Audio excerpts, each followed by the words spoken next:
Hello my dear students. तो क्या आपके भी कुछ क्वेश्चंस हमेशा एग्जाम में छूट जाते हैं?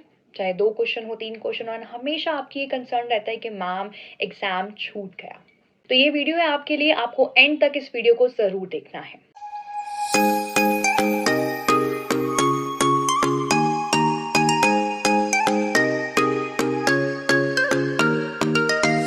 Tip number 1 for this. सबसे पहला आपके पास होनी चाहिए रिस्ट वॉच। रिस्ट वॉच में आपको करनी है टाइम प्लानिंग। टाइम प्लानिंग कैसे करेंगे? फॉर एग्जाम्पल, मेरा क्वेश्चन पेपर कहीं ना कहीं 2.5 घंटे मुझे दे रहा है उसको सॉल्व करने के लिए।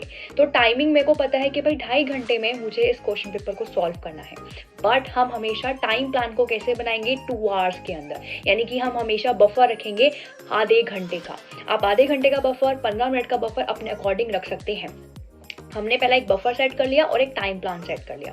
अब टाइम प्लान के अकॉर्डिंग सपोज हमारे पास 2 आवर्स है और उस 2 आवर्स में हमें उस पूरे क्वेश्चन पेपर को अटेम्प्ट करना है। अब टिप नंबर 2, अटेम्प्ट कैसे करें? अटेम्प्ट बच्चे आपको 3 कैटेगरीज बना के करना है। फर्स्ट कैटेगरी उन क्वेश्चंस की जो आपको आते हैं एंड वो आपका काफी कम टाइम लेने वाले हैं। सेकंड कैटेगरी में हम उन क्वेश्चंस को डालेंगे जो आपको आते हैं बट एग्जैक्ट आंसर्स नहीं पता, so you have to think a bit on that questions. Third category वो जो समझ में ही नहीं आ रहा कि क्या लिखना है क्या नहीं लिखना, आउट ऑफ कॉन्सेप्ट जा रहे हैं।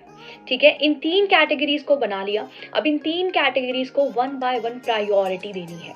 आपको फर्स्ट कैटेगरी को हाफ एन आवर या 20 to 25 मिनट्स ही देने हैं, ज़्यादा आप टाइम नहीं दे सकते। क्यों? बिकॉज वो क्वेश्चंस आपको जो आते हैं वो तो आप अच्छे से कर ही लोगे एंड ऑटोमेटिकली वो कहीं ना कहीं ये वाला कैटेगरी आपका कम ही टाइम कंज्यूम करने वाला है। Second category will take your time because कहीं ना कहीं वो क्वेश्चंस है जहां पर आपको सोचना है उन क्वेश्चंस के बारे में। You have to think about the answers and answers भी अच्छा लिखना है।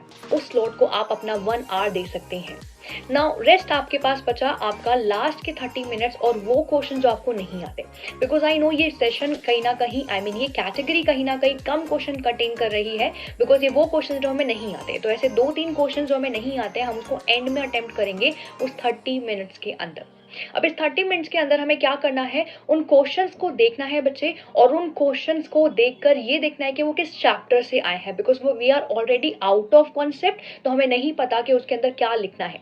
तो what we can do is हम उसके चैप्टर्स पे जाएंगे और चैप्टर्स को देखने वाले। चैप्टर्स से रिलेटेबल टॉपिक्स फिर हम अपने दिमाग में सोचेंगे एंड देन इतना भी टॉपिक हमें लग रहा है कि ये कहीं ना कहीं से रिलेटेबल होगा तो उसको मैनिपुलेटिव वे में अच्छी तरीके से यू हैव टू रिप्रेजेंट। ऐसे क्वेश्चंस में चांसेस कम है कि आपको फुल मार्क्स मिले, बट डेफिनेटली कहीं ना कहीं छोड़ने से तो बेटर है कुछ मार्क्स तो मिलने ही है। तो इस तरीके से आप 2.5 आवर्स का पेपर 2 आवर्स के अंदर कंप्लीट कर सकते हैं। आई नो लास्ट का 30 मिनट्स मैंने बफर के लिए रखा था और कभी कभी ऐसा होता है कि आपका जो एक स्लॉट आपने बनाया है वो ज़्यादा टाइम कंज्यूम कर ले। फॉर एग्जाम्पल, मेरा फर्स्ट स्लॉट ने 30 मिनट से ज़्यादा कंज्यूम कर लिया, 45 मिनट्स ले लिए।